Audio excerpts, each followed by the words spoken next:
Hello, dear friends.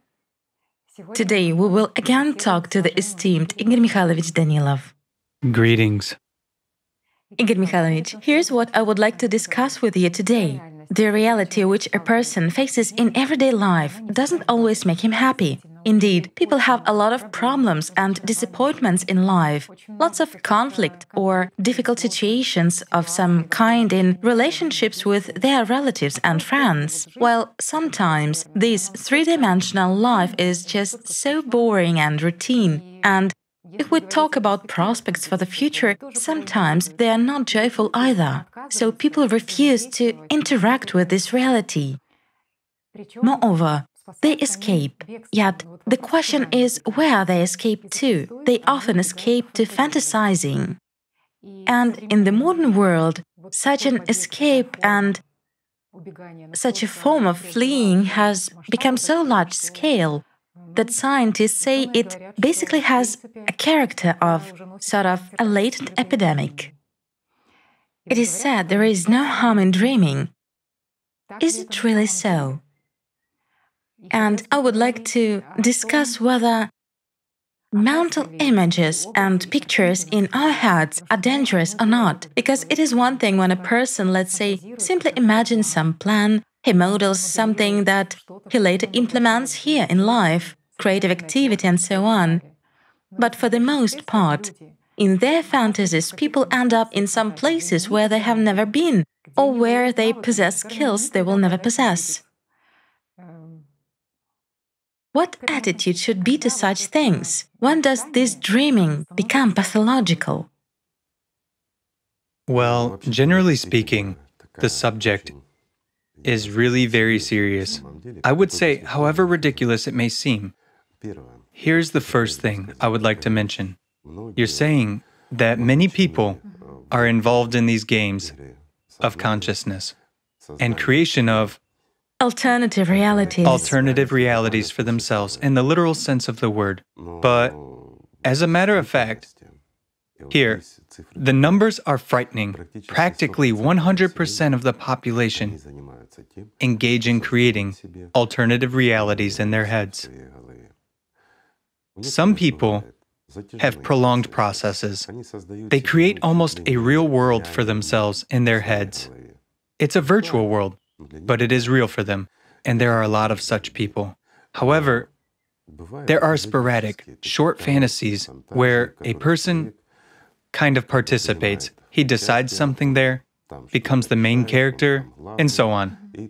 They say, and some people may object, especially those who are connected with psychiatry or psychology, or those who simply consider themselves experts in the field of psychology, in the sense that mostly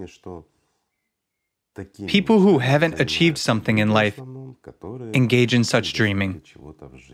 So as a compensation for the reality, they begin to fantasize and create an alternative reality for themselves, in which they are capable of something and do something. Well, friends, as a matter of fact, this is far from being so. Even if we take the powerful people of this world, they fantasize even more.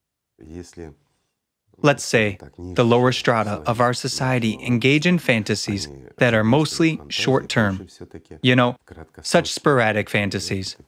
For example, regarding one or another subject, and they almost never go back to the same fantasies. Even if they do, their plot is changeable. Meanwhile, the powers that be create illusions to the extent that, how to put it, it's like a movie, a TV series, or an alternative life, where they model and think everything over. Of course, there are all L's there, meaning they rule the whole world and that kind of thing. This is no joke. It is really so. Thus, in all of these pathological fantasies, perhaps the most frightening thing is that almost 100%, all of them involve negativity. That is, with rare exceptions, I emphasize, fantasies are more positive. Well, again, they are positive towards the dreamer. But if we look at it from an ordinary perspective, If their storyline were to develop in everyday life, there is a lot of negativity, where some scenes necessarily take place, some Domination. of somebody over somebody. But as a rule, the fantasist controls everything, decides everything, and so on. So your question is whether it is good or bad. It is bad. It is disgusting. Why?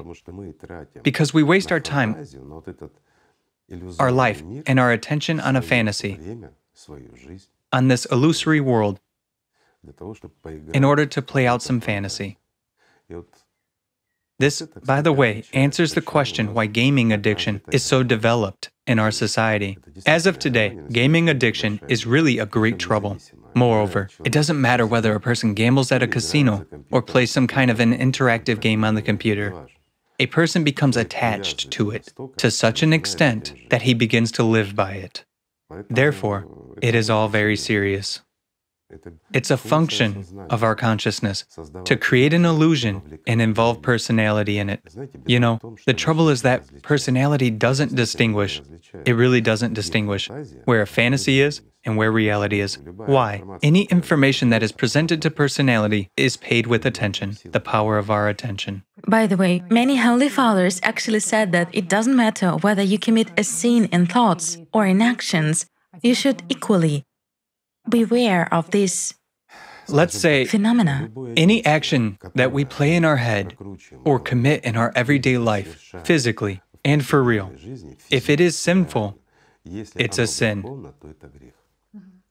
Whether it's in one's head, in dreams, in fantasies, or it is indeed a manifestation. If it is sinful, it is sinful. Why? The answer is very simple. I'm saying again, personality doesn't distinguish whether it is reality or fantasy. Personality perceives our dreams as reality. Here's a simple example. With a rare exception, basically everyone has dreams.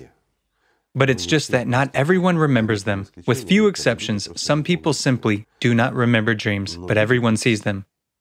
Therefore, friends, most of you have dreams. In your dreams, you can very rarely realize that you are sleeping, can't you? That it's a dream. But you perceive everything absolutely realistically. And again, why can we realize that we are dreaming during sleep? It's an activation. Besides secondary consciousness that imposes this game on us, primary consciousness also begins to awaken, and that's where it evaluates. The observer. Yes, the observer from the position of primary consciousness, and not from the position of personality. In this case, personality as an observer generally accepts everything that is imposed on it. So, when a person can already distinguish where a dream is and where he actually is. right, if there is awakening of primary consciousness as an observer, in this case, a person can even control a dream and play. But it happens if a person, let's say, is so weak that consciousness manipulates him as personality, then he can do that. There are people who even learn to create controlled dreams, meaning they actually draw scenes. They fantasize in dreams, just like they do in thoughts. What for? In order to be a king, at least somewhere, you see? I mean, it's again a pursuit of the power of other people's attention. In other words, the only incentive that forces people to climb to the peak of power. No matter what slogans and what ideology they use, the only thing that forces them to go there is attention. The attention of other people.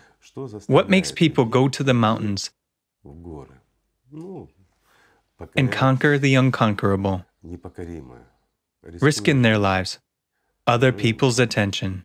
What makes people, as it is fashionable nowadays, on TikTok, on YouTube, and everywhere in social media, they post pictures when young people take risks. For instance, a person is hanging on one hand somewhere under the sky, on the boom of a crane. Or he commits some silly acts, standing on his hands at the edge of a tall building.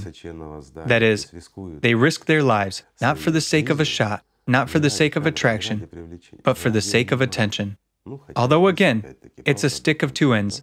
The more people watch him, the more views, while in fact, more attention is invested. But here, some people will say, it is invested where? Yes, in a digital record, but we already said many times before that modern technology doesn't break the connection. In other words, modern cameras, digital recording tie a person to the record to such an extent that it makes no difference whether you watch a movie or observe a person in reality. You invest your attention in his image, and this image feeds the person himself. The only thing we fight here for is the power of attention. Why? Because, pardon me, it's the primordial power, the power of a lot, which is intended for gaining life. If our everyday resource, so to say, what our body expends, we can call it prana, the energy of life. Then the power of a lot is a completely different source. It's the most precious thing available here. That's interesting. Igor Mikhailovich, there is such a point. It turns out that very many people, those who daydream, start having problems with setting goals, so to say.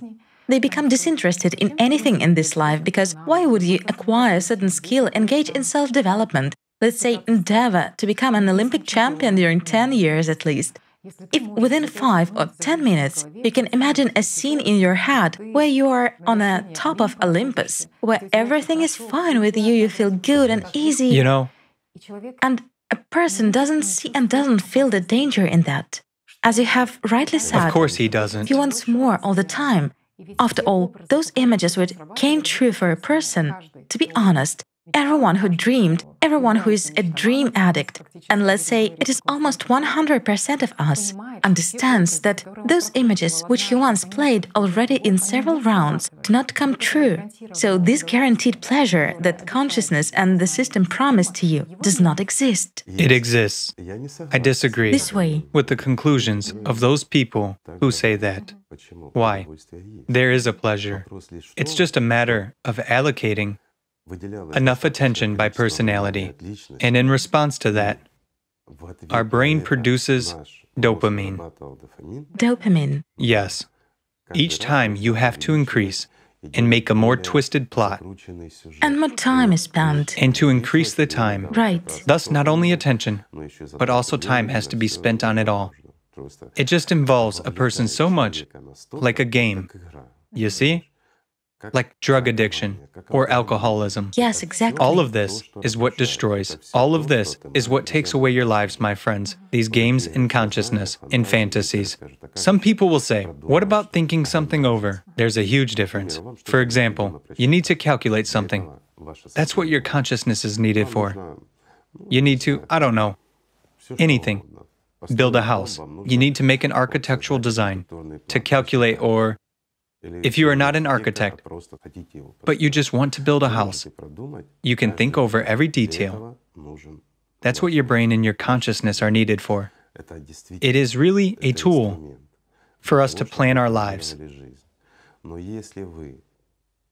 But if you are not going to build a house today, yet consciousness is telling you that someday you will earn money and will build the house of your dreams. Again, in social media and everywhere around, they talk and teach people that it's enough for you to fantasize, to dream, Materialization. and you will get that house. And they give examples of how a person thought, dreamed, and obtained exactly the same house. I'm not saying such things don't work. They do.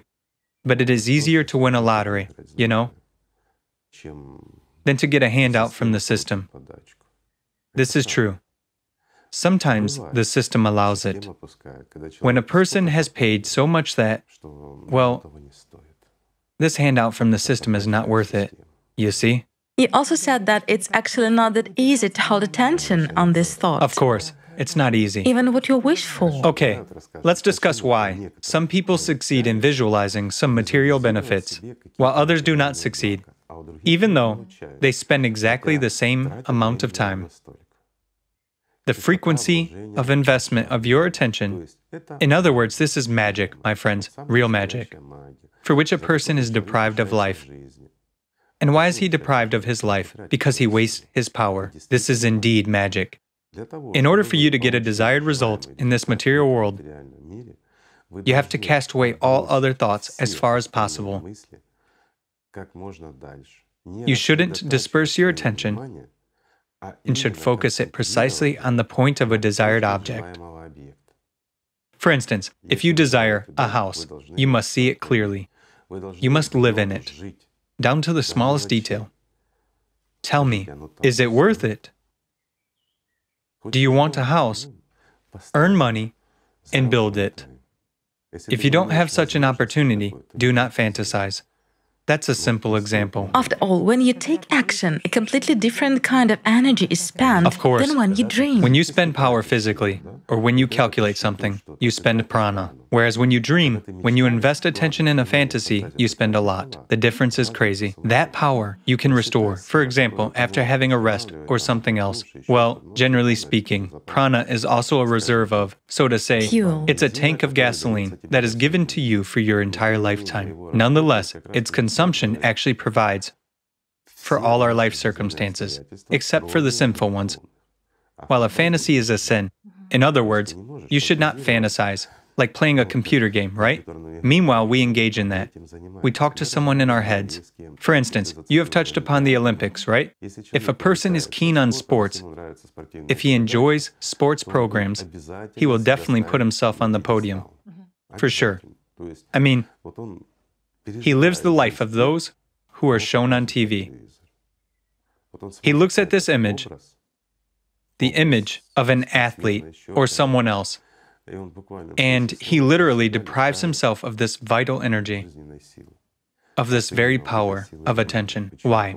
Because he really invests in his fantasy, which should be invested inwards, meaning that which can give life. And he doesn't turn it to God, but gives it to the devil. Well, I'm speaking in religious terms. You mustn't give to the devil what you should give to God. There is something different for the devil. This very prana, this very stock of vital energy, which is actually enough for 800 years, or even more, while we burn it out within a very short period of time. So give it to the devil, share it. It is that silver which is intended for him.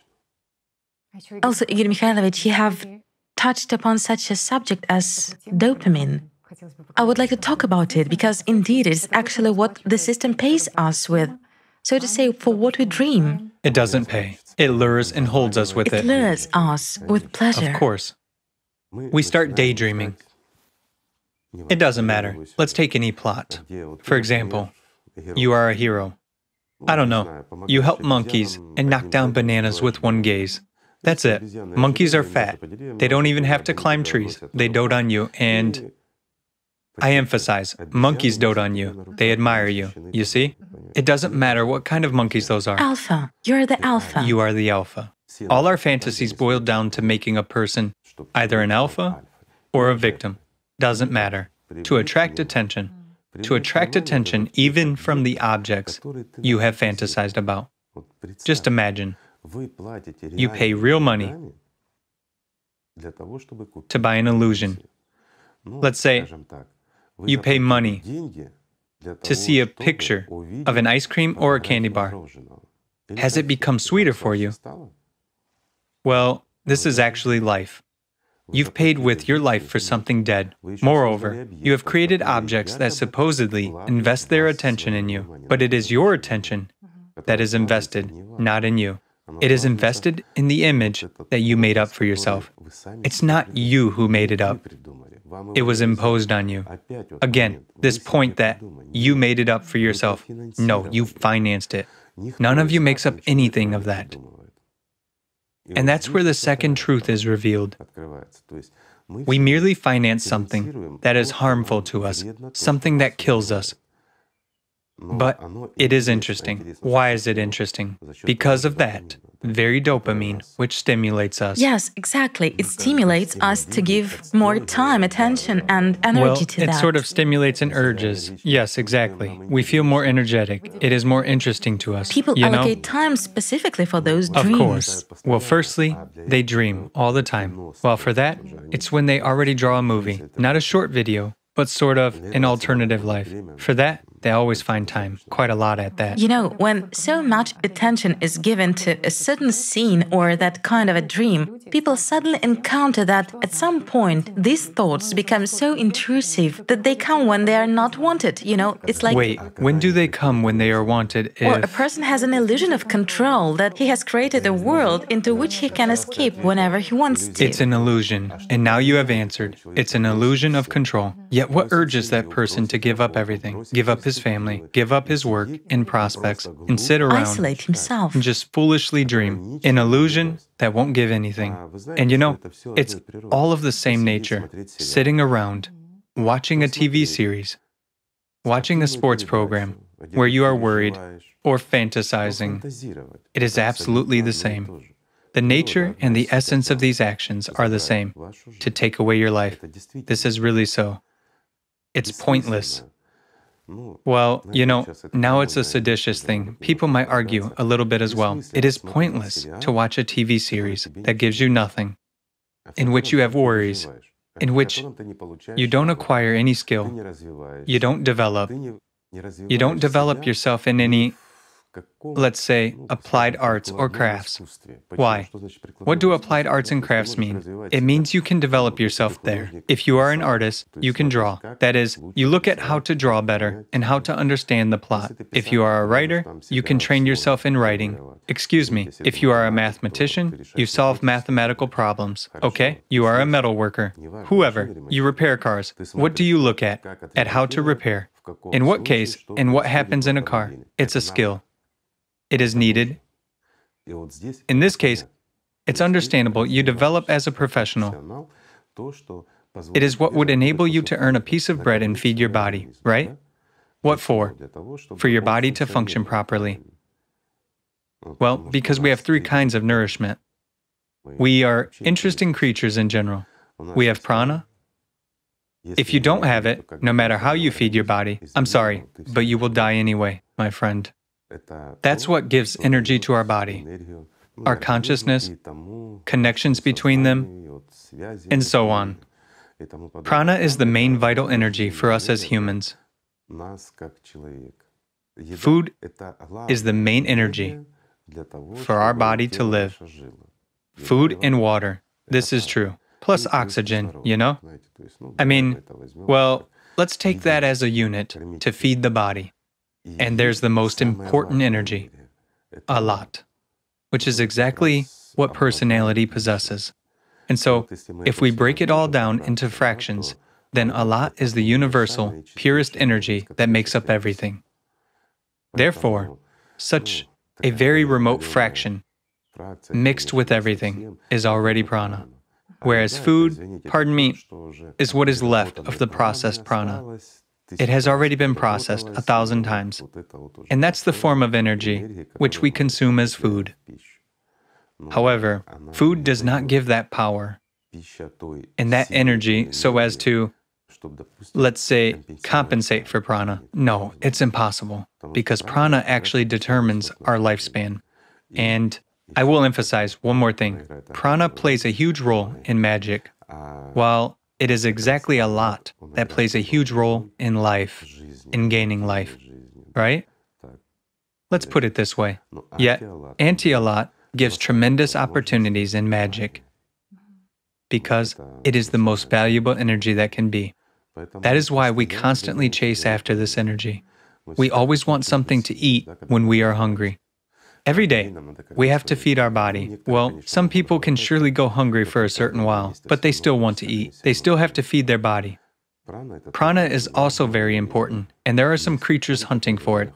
It also allows them to have advantages compared to the rest of people, whereas Allat is something that is necessary. In the system, too. That is important.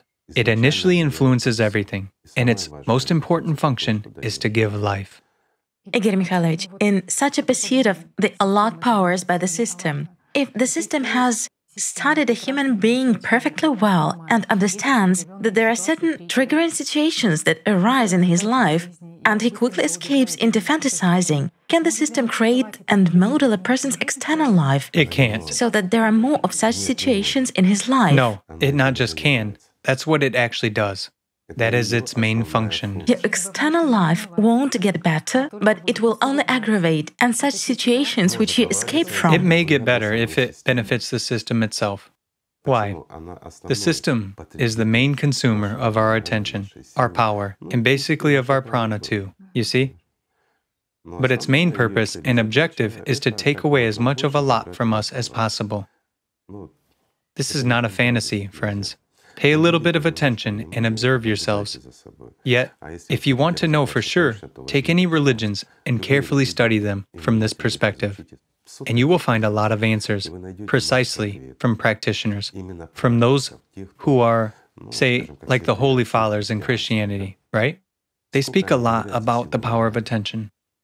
And again, about those very images. Yes, you know, That's the scariest thing that can be, in fact. yes. That's why they warn people and talk about this. Yes, they can call it differently in different religions. Allah is the primordial name. It is the power of God. It is what gives life. You see? Well, it is a lot. We call it as it was called, God knows when. Afterwards, everyone called it by their own name. People established religions based on teachings. They invented, mixed everything, and called one and the same thing by different names. You know, it's like there is prana and chi, right? I mean, in the East, there is si, there is chi, and there is prana.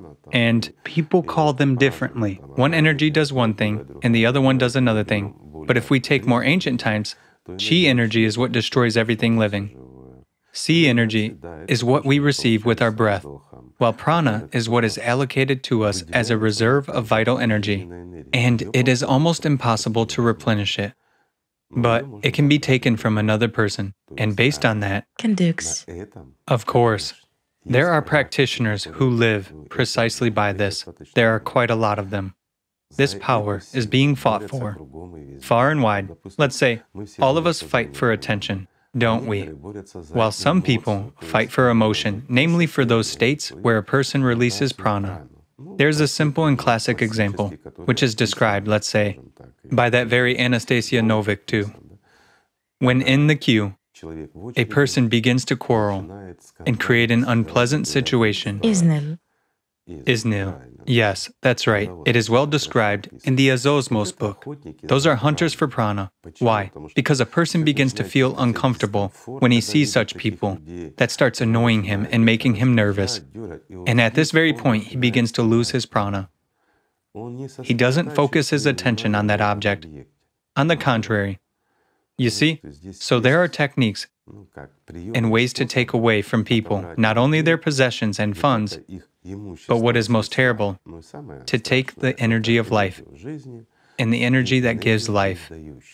Well, So energy vampirism is not fiction. it's not a fantasy. This is really true. It's enough to monitor. I'm just saying, that is, you see, the problem is that we are now talking about the things that we cannot touch. We cannot take some device and measure them. And since we cannot do that, science denies it. However, science cannot do a lot of things. And it has invented so much to justify itself that, you know, it is sort of, we can laugh at it too. So to say, we will not raise this topic. Distrust science. Yes, distrust science. We will not raise this topic. There are many grounds. There are a great many grounds. Believe me, we have very, very many of these grounds. They are objective, and they can be proved in many, many aspects and branches of science. Let's put it so. While here, we talk about those things where science has not advanced yet. We cannot see or measure this, but we can judge it by indirect signs, meaning by the fact and by what happens. Let's say, to this very person, we can already observe the consequence. Well, we surely cannot observe this energy as a cause, but each of us is able to feel it. And it's impossible to mistake it for anything else. If a person feels the power of a lot, excuse me, even if he is almost dead, everything inside him comes alive. Let's put it this way. Yes, it doesn't affect the body. Well, The power of spirit. as a side effect, yes, the power of spirit, absolutely right. A lot is the power of spirit. Prana affects the body. It's a different energy. So, my friends, just to have a simple understanding of what prana is and what a lot is, let's say in a simple understanding, okay? Let's take a car. For instance, a gas tank. A gasoline in it is actually prana. The amount poured in the tank, depending on the engine consumption. It also depends on driving, meaning on the skill. The character. Yes, the character of the driver, and so on, whether he uses much or little fuel. Anyway, the fuel is just enough to get from point A to point B.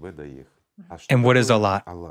A lot is the electricity that powers all the sensors and all the systems, including the navigator in this car.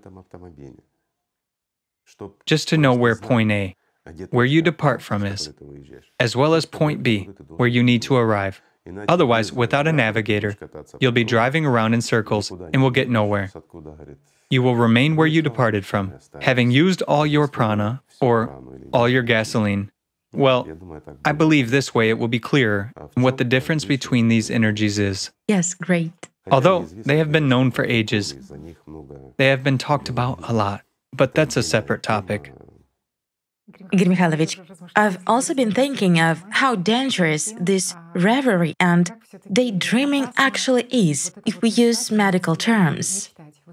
Going back to dopamine once again, if we consider mental disorders, such as schizophrenia, especially if they involve delusions and hallucinations, then pharmacological medications, antipsychotics, are substances that are intended to reduce dopamine in order to block these dopamine receptors in our heads.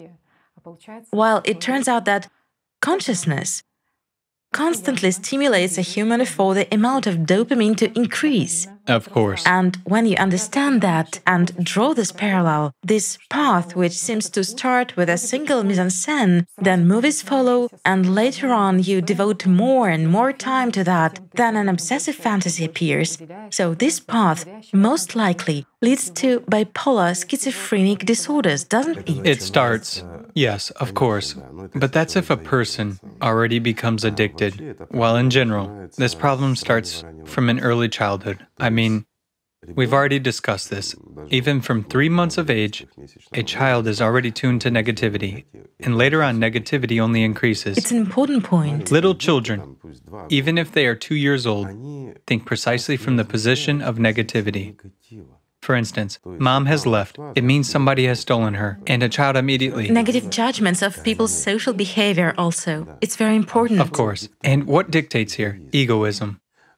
In reality, a child worries about his mom only as a tool, or, let's say, an object that gives him a chance to survive and protects him. The child actually worries about himself. And that's where these basic skills of fantasizing are formed. At this very point, consciousness catches a person. And further on, the situation gets worse. We have delved into such a topic. I understand that many people are concerned about it, you know. I don't want to develop it too much, to raise it, otherwise later on... But here you have touched upon one more very important point, and I'm very glad that we have touched it. You've said that 3-month-old babies have a certain inclination to negativity in assessing social behavior. Indeed, this is true because... And later on it gets worse. There are a bunch of studies indicating that our consciousness is negative, egocentric, and aggressive. Those people who work on themselves already notice it in themselves, in fact. However, for those people who never worked on themselves, they don't see that. There is at least some scientific ground not to trust their consciousness. No. There is no ground.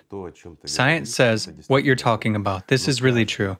But every egocentric person who never worked on himself, who doesn't care about God or anything except himself, you see, even if he considers himself a believer and performs everything as instructed, in fact, he's an egoist who hasn't really worked on himself. He won't understand what we are talking about, you see? Why? Because it seems to him that he is doing well. Then we can go even further. Go ahead. If our consciousness, Right. or rather, if personality doesn't care whether a picture takes place in reality or not in reality, Yes. or it is in fantasies, then there is such an effect as I emphasize an immature in an personality. immature personality. Then Yes, the one that is not free, that is controlled by consciousness. It doesn't distinguish. it explains such an effect as placebo or nocebo. Yes, it fully explains it 100%.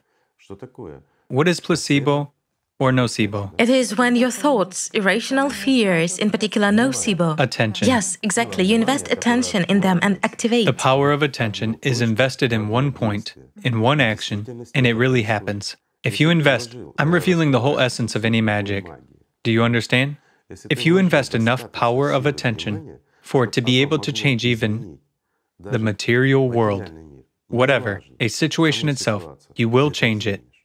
If you have enough power, or rather not power, but the ability to invest the power of attention in a concentrated way in a point in the past in order to change the past, specifically concerning you, my friend, so that your current situation would change, you can do that.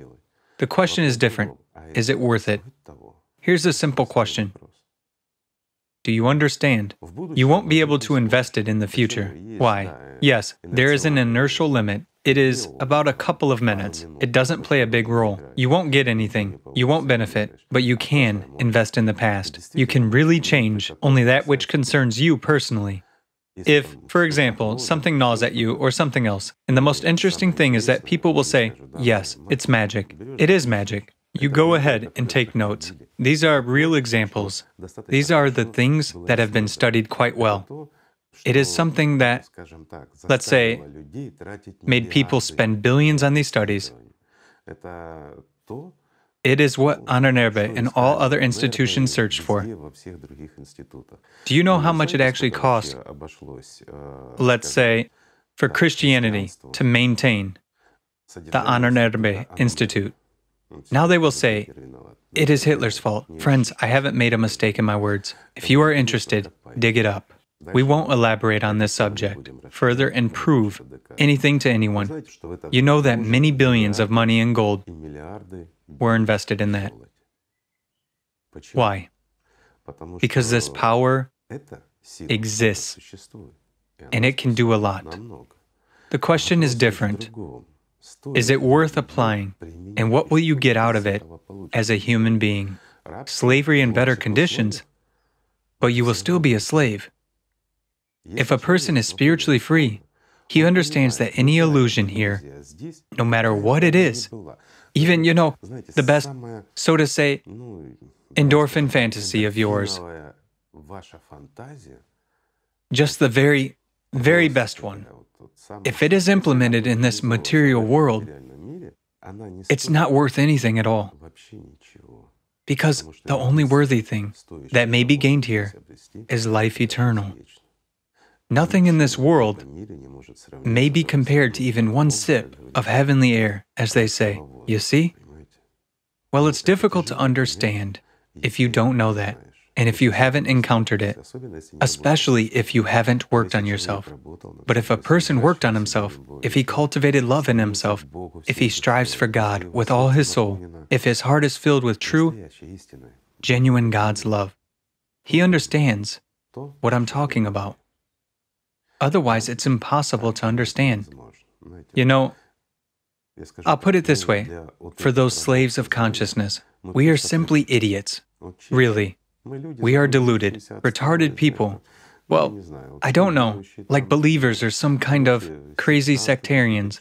That is, we fool ourselves. After all, one can fantasize about anything. And look at how their consciousness operates. We could have fantasized that we feel something, because they can also fantasize. And what do they immediately get? Emotion, a surge, a lot of endorphins, they feel good. Yes, hormones, chemical cocktails. Right, a chemical cocktail. You can suggest anything to a person, and he will feel that. Friends of mine, that's true. But nobody can replace God's love with any cocktail. If it goes from soul to soul, if you as personality perceive it, it's unrealistic to replace it with anything. This is indeed. We had a video where we said that God is the ultimate high. It is the highest cave that a person can actually, let's say, feel, experience, or I don't even know how to express it. There's a word happiness, right? I would say that compared to God's love, our entire understanding of happiness is nothing. It is dust underfoot. Because what really gives God's love, when it awakens in a person, when he fights for it, day and night, when he really cultivates it and receives a response, that is life. In this case, no hallucinations or fantasies, nothing is needed. However, it doesn't mean that a person is immobilized and loses interest in this life. No, on the contrary, he begins to understand how much the world is rotten here, and how many people are in slavery of Satan, and they don't even understand it, although people are potentially strong. And there's a problem here too. The stronger a person's, let's say, spiritual potential is at birth, well, people are in different conditions. It is indeed so. It doesn't mean that in the past life he was better, worse, or whatever, like the laws of karma, where you are later born in worse conditions. No, let's just say it's a sequence, It's like a tram arrives, and you take the one that has arrived. You shouldn't have died at the wrong time if you don't like the tram you got on. Everything is honest and fair here. So it happens that some people get on a wonderful tram with a huge potential and an enormous amount of energy. I'll put it that way.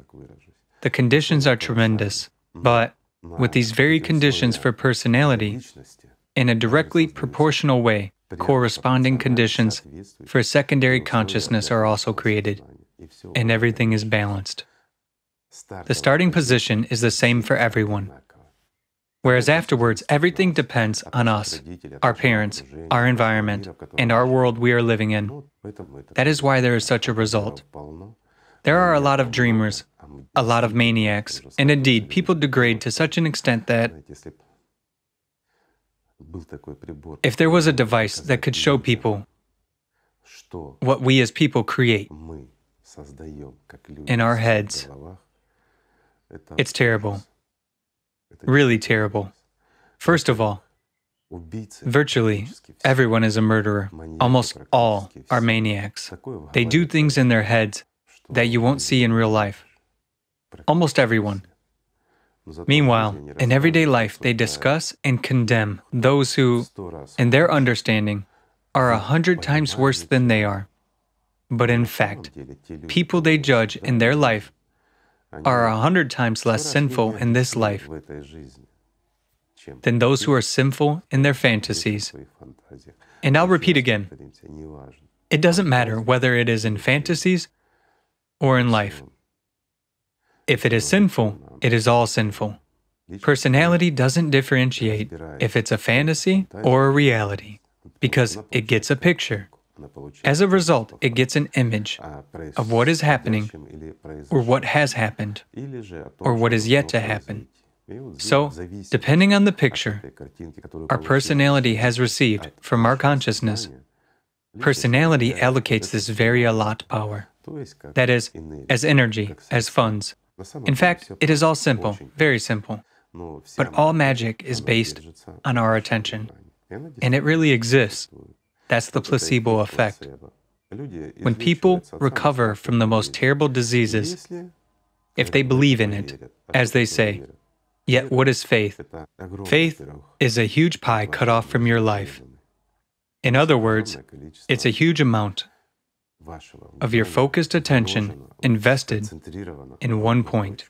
That's what your faith actually is. But there is also nocebo. And what is nocebo? What's the difference between... It is faith in something bad. Wait, what's the difference between placebo and nocebo? It's exactly the same effect, isn't it?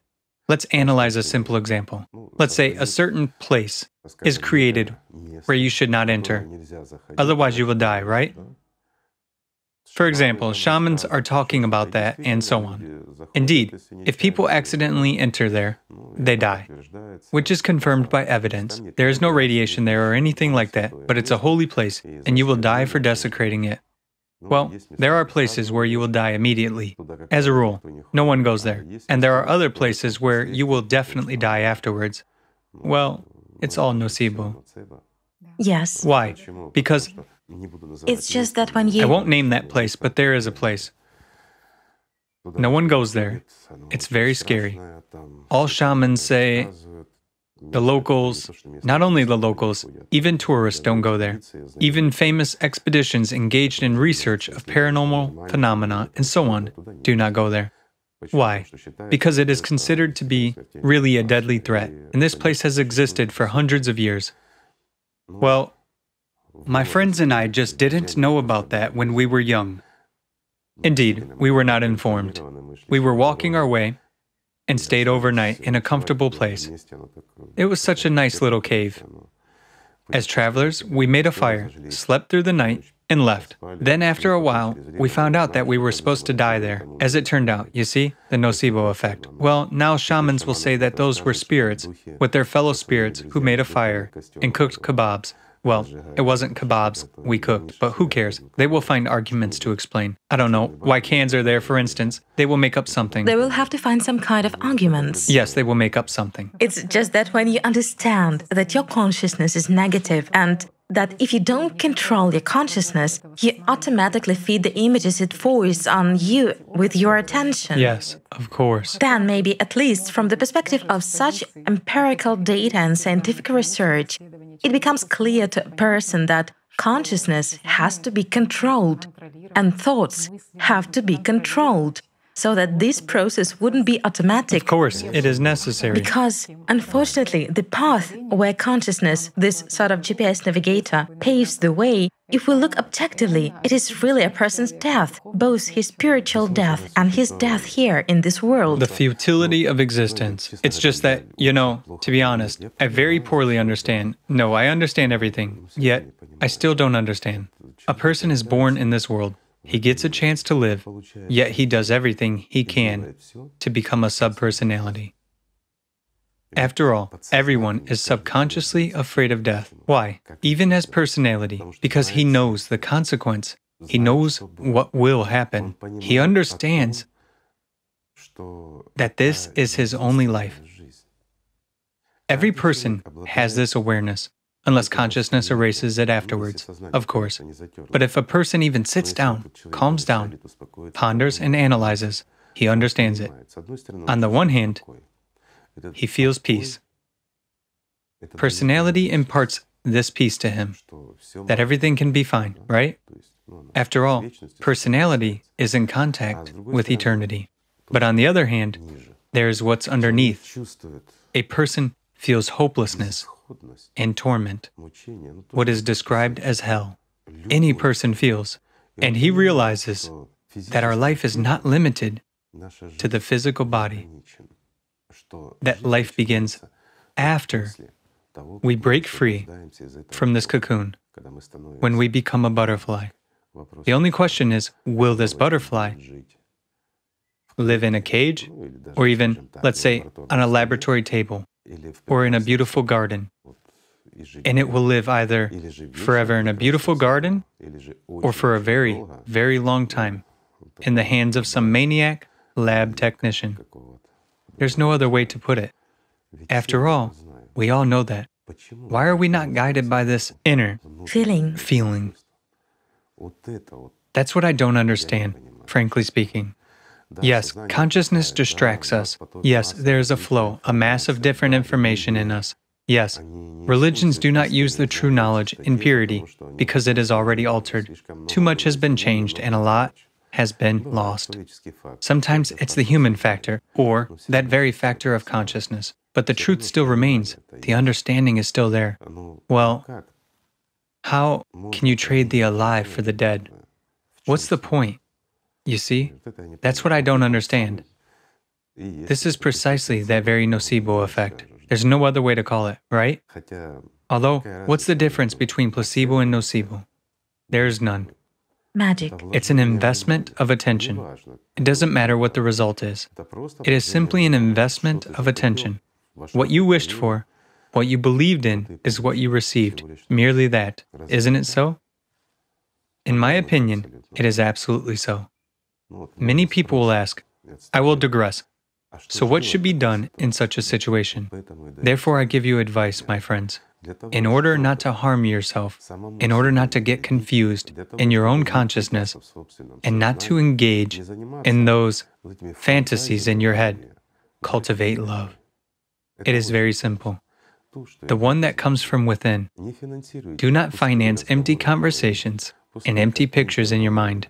And they say, to daydream. Do not daydream, my friend. If you want something, earn it. Do it, create it.